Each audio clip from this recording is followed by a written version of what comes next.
hello, welcome back to the channel.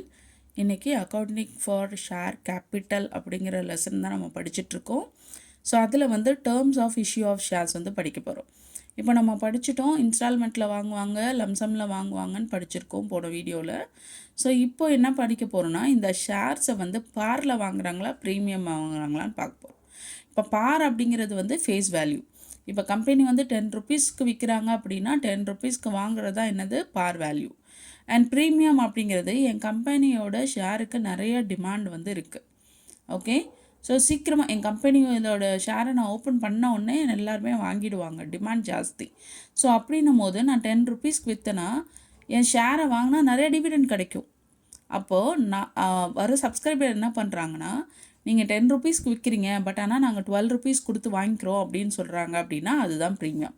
இந்த extra 2 ரூபா இருக்குது பார்த்தீங்களா, அது வந்து கம்பெனியோட ப்ராஃபிட். ஓகே, ப்ராஃபிட்னா நம்ம கம்பெனிக்கு எக்ஸ்ட்ரா கிடைக்கிற மணி. ஓகேவா? இப்போ இதில் வந்து நம்ம இல்லுஸ்ட்ரேஷன் ஸ்டார்ட் பண்ணிவிட்டு அதுக்கப்புறம் சம்ஸ்குள்ளே போயிடலாம். இல்லுஸ்ட்ரேஷன் நம்பர் 4 பாருங்கள். Dynamic Limited issue for subscribed on 1st April 2024 1 lakh equity share of rupee 10 each. A par payable along with the application. Application were received for all the shares by 30th April 2024 and the shares were allotted on 15. So என்ன சொல்லியிருக்காங்க, so 1 lakh shares வந்து issue பண்ணுறாங்க 10 ரூபா அப்படின்னு சொல்லிட்டு, அதை எல்லாமே யாரெல்லாம் அப்ளை பண்ணாங்களோ அவங்களுக்குலாம் இஷ்யூ பண்ணிட்டாங்கன்னு சொல்லியிருக்காங்க. ஸோ ஆனால் இதில் வந்து அப்ளிகேஷன் மணியோ அலாட்மெண்ட் மணியோ கால் மணியோ அது கொடுக்கல. ஸோ அப்போ இது என்ன மெத்தடு? Lump sum payment. லம்சம் பேமெண்ட்னா என்ன பண்ணுவோம், என்ன வருது ஃபஸ்ட்டு, பேங்க் அக்கௌண்ட் வருது, காசு உள்ளே வருது, bank account to share application and allotment. அப்புறம் ஷேர் அப்ளிகேஷன் அலாட்மெண்ட்டை எங்கே ட்ரான்ஸ்ஃபர் பண்ணணும், ஷேர் கேபிட்டலுக்கு ட்ரான்ஸ்ஃபர் பண்ணணும். பாருங்கள், bank account to equity share application and allotment எவ்வளோ, 1 lakh இன்ட்டு 10 lakh. அடுத்து ஷேர் அப்ளிகேஷன் மணி உள்ளே வந்துருச்சு இல்லையா, அதை நம்ம ஷேர் கேபிட்டலுக்கு கன்வெர்ட் பண்ணோம் இல்லையா. நான் கால் அப்ளிகேஷன் மூலமாக இந்த மணியை வாங்கியிருக்கேன்னு நான் மென்ஷன் பண்ணணும். So share application and allotment account to share capital account.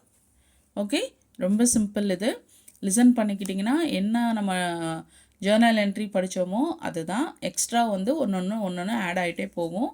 But கொஸ்டினை ரீட் பண்ணி அண்டர்ஸ்டாண்ட் பண்ணிவிட்டு ஸ்டார்ட் பண்ணுறது it's very very important. Okay, and illustration 5ல பார்த்தீங்கன்னா, Akshaya Limited invited application for 10,000 shares of rupee 10 each. The amount is payable as rupee 3 on application, rupee 4 on allotment and balance of 3 on first and final call. The issue was fully subscribed and the amount was duly received. So எல்லாத்தையுமே subscribe பண்ணிட்டாங்க, எல்லாமே receive ஆயிடுச்சு அப்படின்னு சொல்லியிருக்காங்க. ஓகேவா? இப்போது first என்ன வருது, அமௌண்ட், அப்ளிகேஷன் அமௌண்ட் வருது. So bank account to share application எவ்வளோ 3, எவ்வளோ 10,000 இன்ட்டு 3 30,000. ஓகே, அப்ளிகேஷன் எங்கே ட்ரான்ஸ்ஃபர் பண்ணுவோம், கேபிட்டலுக்கு. ஸோ இதே அமௌண்ட் 3 lakh அந்த 30,000 அமௌண்ட்டை நம்ம எங்கே ட்ரான்ஸ்ஃபர் பண்ணுறோம், கேபிட்டலுக்கு. அண்ட் தென் பார்த்தீங்கன்னா எப்போ அலாட்மெண்ட் டேட் வருதோ அந்த அலாட்மெண்ட் டேட்டில் வந்து என்ன பண்ணுவாங்கன்னா, அலாட்மெண்ட் டு ஷேர் கேபிட்டல் இவ்வளோ நீங்கள் பே பண்ணணும், they are mentioning to the public. First பணம் வருது, அப்புறம் அலாட் பண்ணுறோம். ஓகே, அடுத்து அலாட்மெண்ட் பண்ணதுக்கப்புறமா நம்ம காசு கேட்குறோம், அதுக்கப்புறம் அவங்க கட்டுறாங்க. Okay, C allotment to share capital எவ்வளோ இருக்கணும், அலாட்மெண்ட்டோட மணி எவ்வளோ 4 ருபீஸு. So 10,000 into 4 40,000. அதுக்கப்புறமா பேங்க்குக்கு காசு வருது, பேங்க் டு ஷேர் அலாட்மெண்ட் பண்ணதுனால எனக்கு காசு வந்திருக்கு. ஓகே, அடுத்து கால் மணி பார்த்திங்கன்னா 3 ருபீஸு. ஸோ கால் பண்ணுறேன் நான், ஃபர்ஸ்ட் கால் ஃபைனல் கால் காசு கொடுங்கன்னு சொல்கிறேன் 30,000.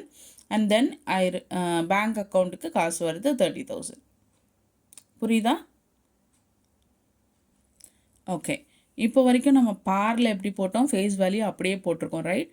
ஸோ இங்கே ப்ரீமியம் அப்படிங்கிறது ஒரே ஒரு இதை தான் மாறப்போகுது. அதுவும் அலாட்மெண்ட்டில் எங்கே ப்ரீமியம் மென்ஷன் பண்ணியிருக்காங்களோ, அப்ளிகேஷன்லையோ அலாட்மெண்ட்லேயோ ஃபர்ஸ்ட் காலோ ஃபைனல் காலோ எங்கே மென்ஷன் பண்ணியிருக்காங்களோ அதோட நீங்கள் இந்த ஒரே ஒரு என்ட்ரியை மட்டும் நீங்கள் ஆட் பண்ணிக்கணும். அப்படி எதுவுமே மென்ஷன் பண்ணலைன்னா ப்ரீமியம் எங்கே இருக்குன்னா அலாட்மெண்ட்டில் தான் இருக்கும். ஸோ அலாட்மெண்ட்டோட ஆட் பண்ணிக்கோங்க. இப்போது bank to share application share application to share capital and இது செக்யூரிட்டி ப்ரீமியம். நான் சொன்னேன் இல்லையா 10 ரூபி 12 ரூபி 10 + 2 அப்படின்னு சொன்னேன் இல்லையா, இங்கே 10 ருபீஸ் அமௌண்ட் போடணும், இங்கே 2 ருபீஸ் அமௌண்ட் போடணும். அது நம்ம சம் போடும்போது உங்களுக்கு ஈஸியாக புரிஞ்சிடும். இப்போ இந்த பேலன்ஸ் ஷீட்டில் வந்து செக்யூரிட்டி ப்ரீமியம் எங்கே வரும் அப்படின்னு சொல்லி பார்த்தீங்கன்னா ரிசர்வ்ஸ் அண்ட் சர்ப்ளஸில் வரும். ஸோ அது வந்து எக்ஸ்ட்ரா மணி ரைட் நமக்கு. ஸோ அதனால ரிசர்வ்ஸ் அண்ட் சர்ப்ளஸில் மற்றதெல்லாம் அதே மாதிரி தான் நம்ம போட போகிறோம்.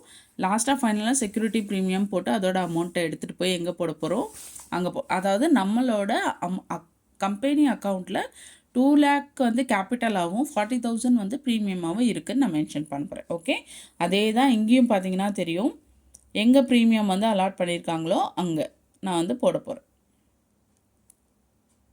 தெரியுதா? Share application to premium amount கொடுத்துருக்காங்க. ஓகே, இங்கே பாருங்கள், அப்ளிகேஷன் 50 ரூபி 10 கொடுத்துருக்காங்களா, 10 ருபீஸ்ன்றது ப்ரீமியம், 40 ருபீஸ்ன்றது அப்ளிகேஷன்.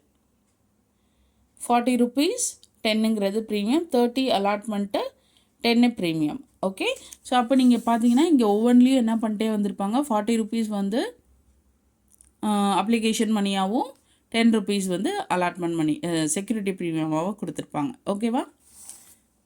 ஓகே, இந்த வீடியோ உங்களுக்கு புரிஞ்சிருக்குன்னு நினைக்கிறேன். நான் இதோட எக்ஸசைஸ் சம்ஸை நாளைக்கு வீடியோஸில் பார்க்கலாம். தேங்க்யூ.